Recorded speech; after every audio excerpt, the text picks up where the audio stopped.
सर्वांना सस्नेह नमस्कार। राष्ट्रवादी काँग्रेस पक्षाचे जिल्हाध्यक्ष सन्माननीय श्री सुधाकर शेठ घारे, उपजिल्हाध्यक्ष श्री शेखरजी पिंगळे, तालुकाध्यक्ष श्री दीपकजी शिखंडे, श्री मधुकरजी घारे यांच्या विनंतीनुसार काल राष्ट्रवादी काँग्रेस पक्षाचे प्रदेशाध्यक्ष खासदार सन्माननीय श्री सुनीलजी तटकरे साहेबांची मी आणि माझे वडील श्री बंधूजी पाटील यांनी काल त्यांची सदिच्छा भेट घेतली।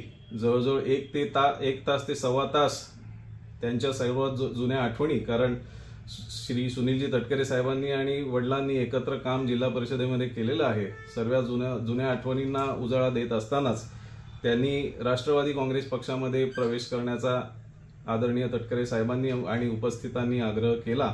त्यानुसार आम्ही राष्ट्रवादी काँग्रेस पक्षामध्ये जायचा निर्णय घेतला आहे।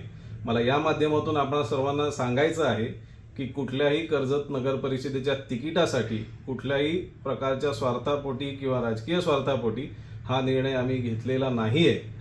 गेली 1 ते 1.5 वर्ष शिवसेनेमध्ये काम करायला परिस्थिती अनुकूल नव्हती, याची संपूर्ण कल्पना सन्माननीय आमदार श्री महेंद्र थोरवे साहेबांना आहे। तशी वारंवार चर्चा आमची होत होती। विधानसभेला सुद्धा मी खोपोलीमध्ये जे काम केलं ते कसं केलं ते मला आणि महेंद्र थोरवे साहेबांनाच माहीत आहे। तरी सुद्धा प्रामाणिकपणे आणि एकनिष्ठपणे मी काम करत राहिलो, परंतु अनेक गोष्टींची उत्तरं मी जसं मगाशी म्हटलं की काम करायला परिस्थिती अनुकूल नव्हती। कदाचित सन्माननीय आमदार महेंद्र थोरवे साहेबांनाही त्याच्यावर उत्तरं सापडेनाशी झाली होती। अनेक गोष्टींची उत्तरं किंवा त्याच्यातून मार्ग काढणं कदाचित त्यांना जमलं नसावं आणि म्हणून मी आज हा निर्णय मला घेण्यास भाग पडत आहे। आणि अजून एक मुद्दा या माध्यमातून मी आपल्याला सांगू इच्छितो की राष्ट्रवादी काँग्रेस पक्षामध्ये प्रवेश करत असताना मी कर्जत खालापूर मतदारसंघातील कुठल्याही शिवसैनिकाला माझ्याबरोबर प्रवेश करायला चल हे सांगायला जाणार नाहीये। कारण अनेक पक्षप्रवेश अलीकडच्या काळात कर्जत शहरातून असतील मतदारसंघातून झालेले आहेत, त्याची कारणही बहुधा सिमिलर असतील। तर त्या ज्यांना माझी भूमिका पटेल त्या पद्धतीने त्यांचे प्रवेश यथावकाश होत राहतील, परंतु मी स्वतः कुणालाही सांगायला जाणार नाहीये।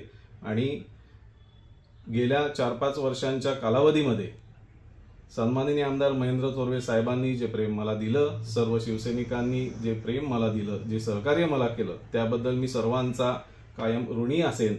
आणि आमचे जे काही ऋणानुबंध आहेत, जे कौटुंबिक संबंध आहे, जे प्रेम आहे, जो जिव्हाळा आहे, तो तसाच आमचा टिकून राहील याबाबत माझ्या मनात कुठलीही शंका नाही। धन्यवाद।